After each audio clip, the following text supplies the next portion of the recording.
panitia SPPI ini tidak melihat bahwa yang direkrut adalah sarjana, bukan orang-orang yang tidak paham dan tidak kritis. Ini sarjana yang memang mereka punya pendidikan, punya pengalaman di organisasi ataupun di kampus. Sehingga ketika ada yang merasa tidak adil, maka perlu disuarakan. Yang kami hormati Pak Presiden Prabowo, tolong lihat ke bawah, tolong dengar kami sarjana-sarjana muda, anak-anak muda, bangsa yang ingin terlibat dan siap menghibahkan waktunya, badannya untuk mengabdi pada negara. Dalam hal ini membantu agar program Pak Prabowo dalam makan gizi gratis ini bisa sama-sama kita sukseskan. Ini rekrutmen di bawah ini tidak sesuai dengan regulasi yang ada. Karena banyak kawan-kawan kami yang mengikuti SPPI ini secara serius, tapi pada saat pengumuman dari tanggal 25 kalau di Banten itu tidak semua mendapatkan keterangan, kebanyakan keterangan yang kosong. Dan itu pada saat dikonsultasikan pada panitia, jawaban panitia adalah sabar dan tunggu. Dari tanggal 25 ke tanggal 29, dari tanggal 29 ke tanggal 5 April, ke tanggal 7 April, jawabannya adalah sabar dan tunggu. Maka wajar saya menduga bahwa sebetulnya panitia itu sudah jelas tanggal 25 yang lulus dan tidak lulusnya. Cuma mereka ragu dan tidak sanggup atau tidak siap untuk mengatakan bahwa yang webnya kosong adalah tidak lulus. Karena khawatir terjadi kayak seperti ini. Teman-teman yang peserta yang tidak lulus atau yang kosong ini kritis, sehingga citra beliau-beliau atau citra Unhan ini jelek.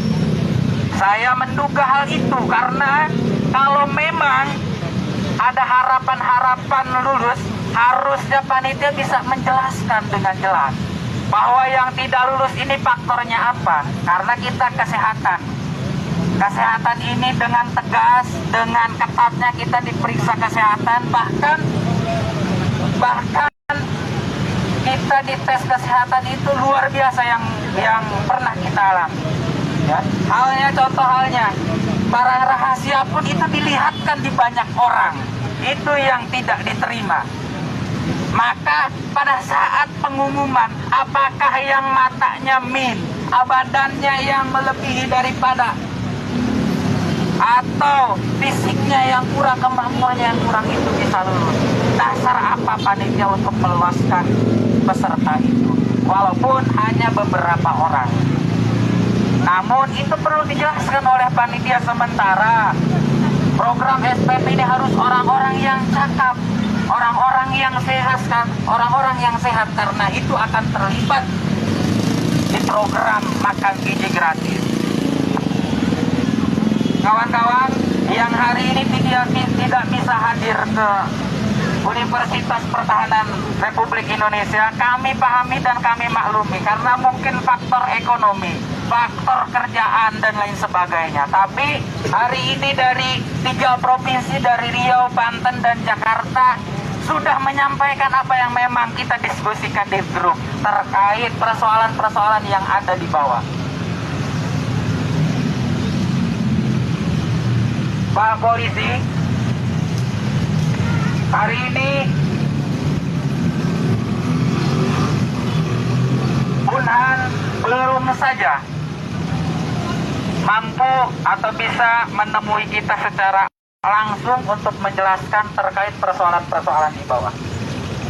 Jadi kawan-kawan, saya menduga bahwa rekrutmen SPP ini tidak ada regulasi khusus yang mengatur itu, sehingga mereka dengan mudahnya untuk meloloskan yang tidak lulus jadi lulus, yang lulus jadi tidak lulus tanpa ada keterangan. Itu yang bahaya, ya.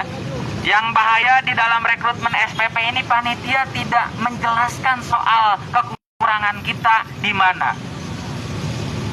Kawan-kawan yang hari ini webnya masih kosong belum tahu kekurangannya di mana, sehingga pada saat nanti kalau ada rekrutmen lagi kita nggak tahu nih kekurangan kita di mana, apakah di kesehatan atau di tes psikolog ataupun di tes-tes yang lainnya. Maka kami harap Universitas Pertahanan Republik Indonesia ini adalah lembaga yang terhormat, lembaga yang terdidik. Namanya juga Universitas Pertahanan. Ya, artinya ini punya peranan yang strategis terhadap Republik Indonesia. Kami minta DPR RI, ya, DPR RI Komisi 1 yang memang bertugas untuk atau menaungi pertahanan Republik Indonesia ini untuk memanggil panitia-panitia yang hari ini terlibat dalam seleksi SPP, karena memang banyak kejanggalan, banyak yang dirugikan, sehingga